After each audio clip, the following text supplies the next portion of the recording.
Today's video is about not getting caught in this. And this is the victim loop. So I'll talk about more about that in a moment. But here's the thing.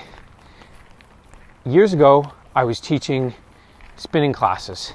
I would go in every Saturday morning, sit down, 8 a.m., and in front of the class, and I would say to them, you can either be here and be intentional and put all your effort in and become a better version of yourself, a stronger, better version of yourself, or you can have excuses and, slack off, turn the resistance down, don't do anything. So I gave them that option. But then I told them, I said, there's two sides of this, and there's two kinds of people. There's ones that are excuse makers, and there's ones that are risk takers. And the ones that do the things they need to do to become a better version of themselves. And I said, they're like oil and water. And they are. People that get results in life aren't making excuses. It just doesn't work that way. It's either you're going ahead and looking for results and doing whatever you have to do to achieve that, or you're making excuses.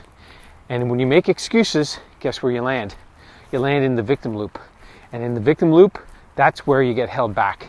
Because you blame, complain, deny, avoid situations. And by the way, if you're avoiding anything right now because of COVID, man, that's a clear indication that there's an issue. And you're in the victim loop. Look at right now. It was raining heavier here a moment ago. I could have just said, hey, I'm not going to do this in the rain. I'm just going to head home and forget it. But I've made a commitment to myself to do these videos, and I've made a commitment to you. And so because I made that commitment, I'm going to do it. I'm going to make sure that I do it and complete it. Rain or no rain, snow, doesn't matter. If you watch my videos, I'm out here every Monday to Friday making videos for you. And right now there's bugs everywhere. So, but the thing is, you get to choose.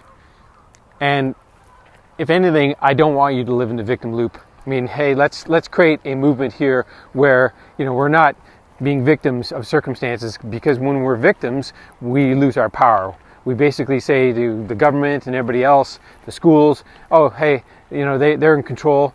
We have to do what they're saying, and we lose our power. We give our power away. That's not worth it. So being a victim is losing our power. Being empowered, different, right? Empowered, that's when you're not a victim. That's when you take the circumstances of your life and you say, I'm going to create new circumstances. I'm going to use my mind, and I'm going to be more creative and thoughtful, and I'm going to focus on what I want. And I'm going to go for it. I'm going to write it down. I'm going to talk about it. I'm going to set some goals. I'm going to take some action. I'm going to do something. I'm going to create this life of mine instead of just letting it happen. I always say life isn't happening to you, it's responding to you.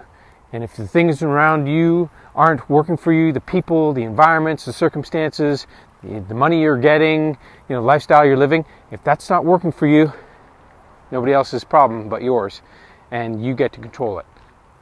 So, like I was saying, there's two kinds of people: excuse makers and risk takers. The risk takers are the ones that are creating the life they want, creating the circumstances they want, and it's like oil and water. So don't let them mix. Don't be an excuse maker anymore. Take action. Move forward. Write things down. Focus on what you want. Go for the life you want. And then let me know how that went.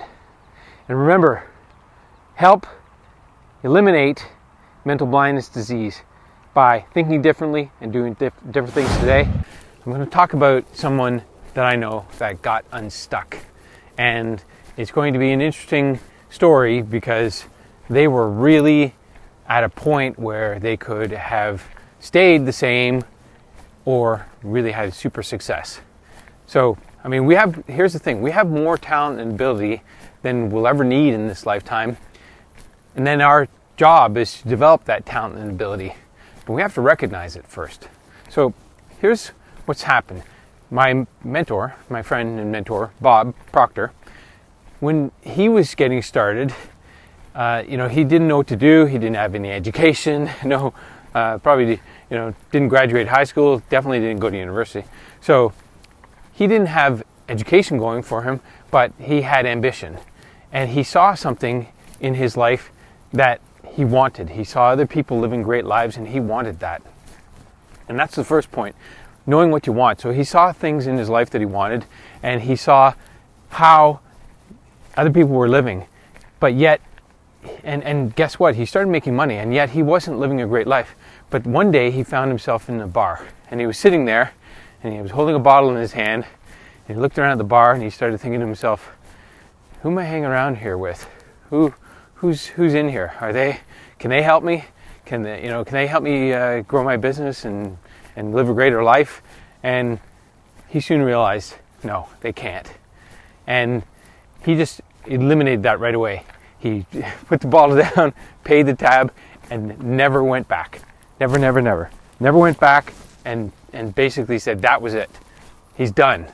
Finished.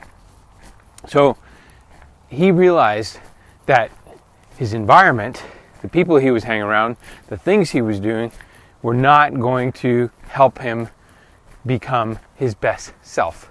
No way possible, right? So he eliminated it right away. He just cut it off. That's it. No more. And that's the kind of thing that you have to think about. What are you doing that is causing your problems? Because ultimately, we all have what I'm calling a mental fog. We have this mental fog because we weren't taught how to think. We weren't taught how to manage money and manage finances. We weren't taught how to plan and organize our lives. We weren't taught those things. They're not taught in school. Not in typical schools anyway, or by standard teachers. No way. So if you didn't learn it, and your parents didn't learn it, so they didn't teach you, unless they learned it or studied it in a book, then we all have this mental fog. We all have this limitation. We're all stuck in the same boat. But guess what? You can get unstuck. I've gotten unstuck. If I can, you can. I mean, it doesn't take an MBA. You don't need to get a degree to get unstuck. You need to understand yourself. You need to understand your environment. You need to understand what you want, and you need to understand a little bit of planning. And I've given you awesome resources multiple times. If you haven't grabbed it, shame on you. But I have a 12-week planner. It's based on this book called The 12-Week Year. It's all about planning your life, taking actions, checking out where things are breaking down in your performance. That's it. It's simple. The process is simple, but you have to do it. Just like you have to get up and do some physical activity every day. Otherwise, you're going to get fat. It's just no way about it, right? You have to use the muscle. So you have to use your mental muscles. You have to use perception, will, imagination, memory, intuition, and reason. These are mental muscles that you can use. It's the kinds of things that I talk and teach about with my clients. And if you're somebody that is growing a business and scaling it to 7+ figures, I can help you, and you can direct message me and I can see if there's something I can do to help you. But bottom line, today's story, you can get unstuck. Look at your environment, look at your life, start assessing things, see if you're on the right track, and if you're not, if you don't feel like it, you know what to do. You got to start thinking about what you want, looking at other people's lives and seeing how they're living and what they're doing, start studying them, and then stop doing some of the things you've been doing. Start doing new things. Think differently, do different things. And on that note, remember to help eliminate mental blindness disease by thinking differently, doing different things today. You cannot avoid two things in life. You can't avoid your attitude, and you can't avoid the people that you attract as a result of your attitude. So let me explain. Have you ever thought about, the last time you walked into a room, could be with family or with friends, and who you gravitated towards or who gravitated towards you? You always meet and greet people that you associate with. There's something that you can relate on. And that's because attitude is working for you. And let me tell you how that works. You see, your attitude is a combination of things. Your attitude is a combination of your thoughts, feelings, and actions. That's everything, isn't it? I mean, if you think about it, if you have an attitude of gratitude and appreciation, and you're looking for opportunities for appreciation, you're going to attract them. There's no question about it. I've seen people come in the room, they light up the room. They have a smile on their face, their head is high, they have a great attitude, and you can tell that. And I gravitate towards those people.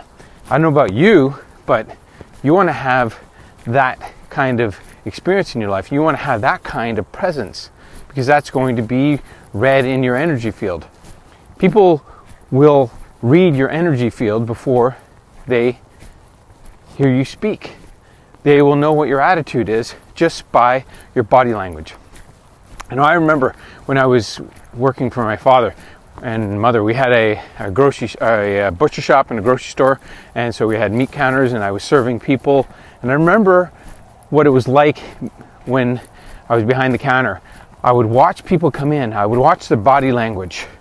I would see how they were holding their head and their face and their expressions, and I would know whether to be nice and friendly or just calm and gentle. And I would either start off with, "Hi, how are you today?" Or it could be like, "Hi, how are you doing today?" Different tone, different personalities. Why? Because I knew what their attitude was. I could tell. And after a while, I got really good at it. And so then I would associate with them at their level. Why? Well, because they're coming in to buy something. I want to give them the best experience. So their attitude was right there in their energy field. I didn't have to ask them anything. I could tell how to associate and communicate with them. So the point that I'm making here is that you can have an attitude of gratitude and appreciation and look for opportunities to celebrate your life, and that's going to cause different things to happen for you. You're going to attract certain people and certain opportunities, and that makes a difference, because if your attitude is your thoughts, feelings, and actions, it's your personality. It's everything. And if you think about it and you look at your life and you realize the kind of people that you have in your life, that's a reflection of what's going on. You will attract the kinds of people that associate with you and your attitude, definitely. And they will superimpose or they will exacerbate your attitude. They'll help you expand that attitude, good or bad, and they'll help expand it. If you're, constantly blaming, complaining, and being a victim, guess what? You'll attract people that do the same, and they'll be like, "Oh yeah, you think that's bad?" And they'll tell you their story. So think about it, your attitude, how that can make a huge difference in your life when you go around talking and looking at the world a little bit differently. We have this potential. That's why we're different from these animals around us. We have a consciousness, and we can think and we can reason. So reason better and check out your attitude. And remember to help eradicate mental blindness disease and think differently and do different things today. And as always, thanks for watching, and check out my other videos on YouTube.